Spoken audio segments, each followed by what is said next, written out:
अस्सलाम वालेकुम दोस्तों, आप देख रहे हैं मेरा YouTube channel travelogue by Hamza. तो आज हम बात करेंगे बैंक स्टेटमेंट के हवाले से। काफ़ी लोग पूछते हैं कि बैंक स्टेटमेंट कैसी होनी चाहिए हमारी, अगर वो किसी भी कंट्री का वीज़ा अप्लाई कर रहे हैं, खा वो यूरोप कंट्री हो या इसके अलावा यूके का हो, यूएसए का हो, या जिस भी कंट्री का वो वीज़ा अप्लाई करना चाह रहे हैं। एक बैंक स्टेटमेंट का एक पूरा प्रोफाइल होती है कि आपने बैंक स्टेटमेंट को मैनेज कैसे करना है, बैंक स्टेटमेंट आपकी कैसी होनी चाहिए वीज़ा अप्लाई करने से पहले। तो आज मैं आपको डिटेल्ड डिस्कस करके बताऊंगा कि आपकी बैंक स्टेटमेंट कैसी होनी चाहिए, आपने उसको कैसे मेंटेन करना है, ख़ास वो बिज़नेस वाले लोग हों, जॉब करते हैं, या वो लोग हों। तो इंशाल्लाह आपने पूरी वीडियो देखनी है। वीडियो स्टार्ट करने से पहले अगर आपने मेरा यूट्यूब चैनल सब्सक्राइब नहीं किया तो सब्सक्राइब कर दें। आगे बहुत ज़बरदस्त वीडियोज़ आने वाली हैं जिसमें आपको वीज़ा से रिलेटेड काफ़ी नॉलेज भी मिलेगा और आपकी इन्फॉर्मेशन में भी इजाफा होगा।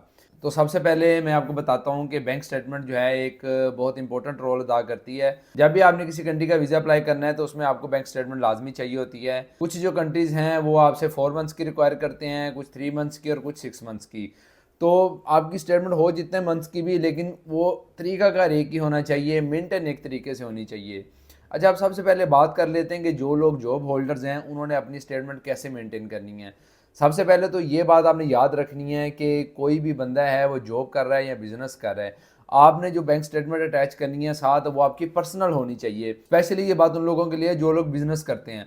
तो क्योंकि काफ़ी लोग ऐसे करते हैं कि बिजनेस वाले अकाउंट में उनके ज़्यादा पैसे पड़े होते हैं, जो करंट अकाउंट होता है या उनका अपना पर्सनल अकाउंट होता है उसमें पैसे कम होते हैं।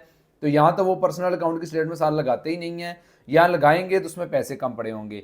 इस बात को आपने हमेशा याद रखना है कि जो आपका बिजनेस अकाउंट है वो आपके पैसे नहीं हैं, वो आपके बिजनेस के पैसे हैं, वो आपकी सेविंग्स अकाउंट नहीं होती। आपने अपना जो करंट अकाउंट या अपना पर्सनल अकाउंट शो करवाना है, आपने वो आपकी सेविंग्स हैं, वो जो है उसमें जितने पैसे पड़े हैं या उसमें जितनी ट्रांजेक्शन्स हैं वो कंसीडर होंगी।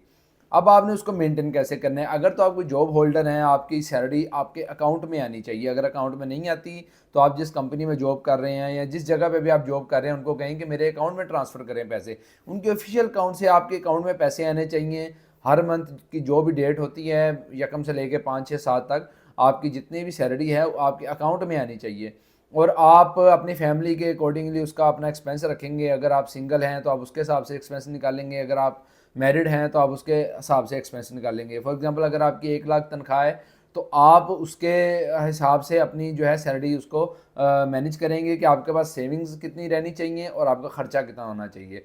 तकरीबन आपका 30% जो है वो एक्सपेंस होना चाहिए, 70 to 80% जो है आपकी सेविंग्स होनी चाहिए।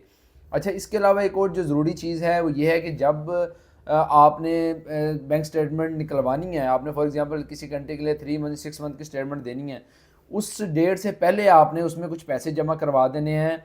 अब काफ़ी लोग क्या करते हैं कि वो ये एंड पे जाके जिस दिन स्टेटमेंट निकलवानी होती है उससे कुछ दिन पहले पैसे जमा करवा देते हैं, 20 लाख करवा दिया, 15 लाख करवा दिया। तो वो एक बैड इमेज जाता है, वीज़ा ऑफिसर को पता होता है कि ये इसने सिर्फ वीज़ा लेने के लिए पैसे जमा करवाए हैं। तो आपने क्या करना है, अगर आपने 3 मंथ्स की स्टेटमेंट निकलवानी है, आपने उससे पहले 3 मंथ से पहले आपने 5 7 दिन पहले पैसे उसमें जमा करवा देने हैं। आप 10 लाख करवा दें, 15 लाख करवा दें, जितने भी आप करवा सकते हैं। तो क्योंकि जब फिर आप 3 मंथ्स की स्टेटमेंट निकलवाएंगे तो वो जो बड़ी अमाउंट है वो ट्रांजेक्शन में नहीं शो होगी, तो वो आपकी सेविंग्स में शो होगी। तो वो एक एट द एंड जो बैलेंस होगा वो आपका बहुत ज़बरदस्त बैलेंस बन जाएगा। अच्छा, इसके बाद बात कर लेते हैं कि जो लोग बिज़नेस करते हैं उन्होंने कैसे करना है, क्योंकि आप देखें उनको सैलरी तो आती नहीं है, तो वो कैसे मैनेज करेंगे। उन्होंने क्या करना है कि उन्होंने भी सैलरी वाला ही सिनेरियो बनाना है। जब उन्होंने अपने अकाउंट में पहले पैसे रख लेने हैं 10 15 लाख, ठीक है, जितने भी वो रख सकते हैं उतने पैसे उन्होंने रख लेने हैं। उसके बाद जो है उन्होंने अपने बिजनेस अकाउंट से ट्रांसफ़र करने हैं या चेक से जमा करवा दें। एक अमाउंट रख लें, जैसा भी आपका बिजनेस है, जितना बड़ा बिजनेस है उसके हिसाब से। अगर फॉर एग्जांपल आप 3 लाख रख लें, अगर आप हर मंथ जो है अपने बिजनेस से ट्रांसफ़र करेंगे अपने पर्सनल अकाउंट में, 3 लैक्स जो है आप उसमें हर माह ट्रांसफ़र करेंगे। आपको अगर 3 मंथ्स की बैंक स्टेटमेंट की ज़रूरत है तो एट द एंड जो है आपका बैलेंस हो जाएगा 9 लाख। अब 9 लाख में से आप समझ लें कि पर मंथ आपने 50,000 जो है अपना एक्सपेंस निकाला है। 3 लैक्स में से मतलब आपने 50,000 एक्सपेंस निकाल लिया है। तो अब 3 मंथ्स में 1,50,000 आपका एक्सपेंस निकल जाएगा एंड पे। तो आपके पास तकरीबन उसमें पैसे बच जाएंगे 7,50,000 रुपीज़। तो इस तरह जो है वो आपका, अगर उससे पहले आपने 10 लाख रखवाया है तो तकरीबन 17.5 लाख आपके अकाउंट में मौजूद होगा जब आप स्टेटमेंट निकलवाएंगे। तो एक तो ट्रांजेक्शन जो है वो बहुत स्मूथली हो रही होंगी, वीज़ा ऑफिसर देखेगा कि भाई इसकी 3 लाख जो है इनकम ले रहा है अपने बिजनेस से और 50,000 इसका एक्सपेंस है, और ये जो है इसमें हर माह जो है 50,000 निकालता है। अब वो आप कैश निकाल लें, कभी 20,000 निकाल लें कैश, कभी 15 निकाल लें, या उसमें से कुछ ग्रोसरी कर लें या कोई परचेजिंग कर लें, शॉपिंग कर लें, ठीक है। आपने एट द एंड जो है 50-55 जितना भी आपने सोचा होगा उसके हिसाब से आपने उसको मैनेज कर लेना है। और जब आपका 3 to 4 मंथ्स के लिए स्टेटमेंट बन जाएगी फिर आपने वीज़ा अप्लाई करना है। अब जब आपकी इतनी अच्छी बैंक स्टेटमेंट बनी होगी तो आपका वीज़ा रिजेक्ट होने के चांसेस बहुत कम होंगे, क्योंकि वीज़ा ऑफिसर जो है उसको ये श्योरिटी चाहिए होती है कि ये जो बंदा भी अप्लाई कर रहा है वीज़ा, ये अपने कंट्री में सेटल्ड है, इसकी अच्छी जॉब है या बिजनेस है, ये वापस आएगा। अब आपने उनको कैसे यकीन दिलाना है? आप देखें, आप खुद तो फिजिकली तो उनको यकीन जाके दिला नहीं सकते, तो डॉक्यूमेंटेशन से आपने यकीन दिलाना है। जो आपके बिजनेस के डॉक्यूमेंट्स होंगे, आपकी जॉब के डॉक्यूमेंट्स होंगे, जॉब लेटर होगा, एनओसी होगा, उसके अलावा बिजनेस में एनटीएन सर्टिफिकेट आ जाता है, चैम्बर ऑफ कॉमर्स आ जाता है, टैक्स रिटर्न आ जाती है, तो इस तरह के डॉक्यूमेंट्स जो होंगे। और उसके बाद बैंक स्टेटमेंट से उसको यकीन होगा कि ये इतने पैसे इसके ऑफिशियली आ रहे हैं इस अकाउंट में, और इतना ये अपना एक्सपेंस करता है, और ये इसकी सारी जो ट्रांजेक्शन्स हैं, ठीक है। आपने कोशिश करनी है कि जिन दिनों में आप ये स्टेटमेंट बना रहे हैं तो कोई भी थर्ड बंदा उसमें ट्रांजैक्शन ना करे, आप अपना एक सेपरेट अकाउंट खुलवा लें। अगर कोई बंदा ट्रांजैक्शन कर भी देता है बाय मिस्टेक, तो आपने उसको फिर कवर लेटर में एक्सप्लेन करना है कि ये ट्रांजैक्शन आपको किसने की है और क्यों की है। तो इंशाल्लाह अगर आप इस तरीके से स्टेटमेंट बनाएंगे तो आपके रिजेक्शन के चांसेस बहुत कम होंगे। और ज़्यादातर देखा गया है कि बैंक स्टेटमेंट पे ही रिजेक्शंस होती हैं, स्पेशली जो कनाडा, ऑस्ट्रेलिया, उसके अलावा जो यूके है, ये स्पेशली आपकी बैंक स्टेटमेंट्स को बहुत गौर से पढ़ता है और वो ज़्यादा तवज्जो भी बैंक स्टेटमेंट पे देता है।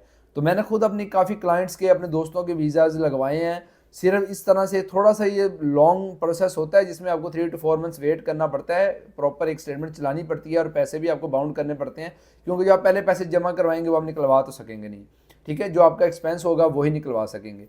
तो ये थोड़ा सा होता है बर्डन, लेकिन एट द एंड जो है आप वीज़ा अप्लाई करेंगे तो इंशाल्लाह ताला आपका वीज़ा लाजमी लगेगा। इस तरीके से आपने स्टेटमेंट बनानी है। और इसके अलावा अगर मज़ीद आपको कोई मुश्किल आ रही है स्टेटमेंट बनाने में, या कोई और भी आपका क्वेश्चन है, तो आप मुझे कमेंट बॉक्स में कमेंट कर सकते हैं। मेरा टिकटॉक चैनल है, उसको फॉलो करें, वहाँ पे मैं अपडेट्स देता रहता हूँ, वहाँ पे आप कमेंट कर सकते हैं। तो इंशाल्लाह जो है आपको प्रॉपर मैं उसमें आंसर करूँगा, रिप्लाई करूँगा। तो मैं उम्मीद करता हूँ आपको ये वीडियो पसंद आई होगी। मिलते हैं इंशाल्लाह अगली वीडियो में। अल्लाह ताला हम सब का हामी नासर हो। जज़ाकल्लाह। अल्लाह हाफिज़।